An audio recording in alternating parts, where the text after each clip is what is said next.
We often get comments from riders asking for help with canter transitions. And what makes this a slightly tricky question to answer is there are at least 11 different ways that you can ask for the canter, and actually they all work with a well-schooled horse. So the exact best thing to do in any particular situation depends on a number of things, like how easy or difficult your horse finds it to canter with a rider on board, what stage of training and understanding the two of you have reached, and what particular problems you might be running into. Now, inside our Schooling Made Simple online coaching program, we actually have a whole module dedicated to the canter and how to solve the various different problems. And since there are so many possible variations, I'd actually be doing you a disservice if I tried to offer any specific advice without knowing exactly what's going on, because what I suggest might not be the right thing at all for you and your individual horse. But if you're having trouble getting your horse to start canter calmly and easily, well, here are 3 of the most common mistakes we see that you'll definitely want to avoid. Now, mistake number 1 is starting from a trot that's too slow. The definition of canter is that it's an asymmetrical jumping gait. Now, what I mean by that isn't that it's the one that your horse is going to use when he's going over fences and obstacles. It means that the canter itself is actually made up of a series of jumps or bounces, and the pair of legs on one side of your horse spends about 2/3 of each stride in front of the other pair of legs. Now, as you probably know, there's a moment in each canter stride when both hind legs push by straightening out together behind your horse, and then there's another moment when all his legs are off the ground and he brings his hind feet forward again. And for that to happen, well, your horse needs enough time in the air during the bounce of each stride to feel confident that he's actually going to get his legs organised underneath himself in time for the next one. Now, up to a certain point, travelling faster over the ground actually helps create more air time in the canter stride, and especially for horses that don't have a lot of natural springiness in their gaits.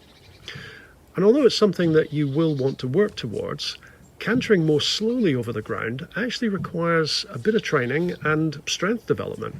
And of course, all that is going to take a little bit of time. So, especially in the beginning, the easiest way for your horse to make the transition is if you ask from a fairly active trot, where he's already going across the ground at the speed of canter, and then the transition itself will feel like smoothly changing up into top gear in your car. If you try to start canter when your horse feels he's moving too slowly, well, that's more like pulling away from the traffic lights and then trying to change up into top gear directly from second. It just makes the transition much more difficult and actually more stressful for your horse. And even if he does manage to pull it off, well, he'll likely anticipate what's coming and struggle against you, trying to increase his speed first, because that's actually what all his instincts are telling him that he needs to do. Now, mistake number 2 is having your reins too short so that your horse feels restricted. And I understand why a lot of riders do this, because letting your horse have more freedom when you ask for the canter often feels like the last thing you want to do, especially if you're already having difficulties. But because of the way the canter actually works, your horse needs to stretch his head and neck forwards each time he thrusts with his hind legs, and then he'll lift his neck back and towards you again in order to raise his forehand and get his hind legs back underneath him. As things improve and your horse develops the capacity to collect more, the movement of his head and neck will become less and less obvious. But in the beginning, he absolutely needs the freedom to do this if he's going to be able to do what you want. And actually, the more trouble he's having, the more freedom he needs to be able to figure out how to use his body effectively. So a couple of the most important things when you're cantering is that your reins must be long enough to give your horse the freedom he needs, and your hands have to follow and harmonise with the movements of his head and neck instead of restricting them. Now that means your hands actually have to go forward in the exact moment when your horse's head is stretching forward, even though you might feel an instinctive or unconscious desire to try and stop that happening. Unfortunately, what you'll see if you look at most horses and riders is the exact opposite. A lot of riders brace with their back and arms and hold their reins tight at the exact moment when they should be giving forwards. So their horses just bang their mouths onto the bit and they strain against the reins on every single stride. All this really achieves is to irritate and annoy your horse, and it makes him actually much more likely to buck whenever you ask for a transition. And if you're in the habit of shortening your reins just before you ask for the canter, well, that just makes it even worse. See, horses are incredibly good at spotting patterns in what we do.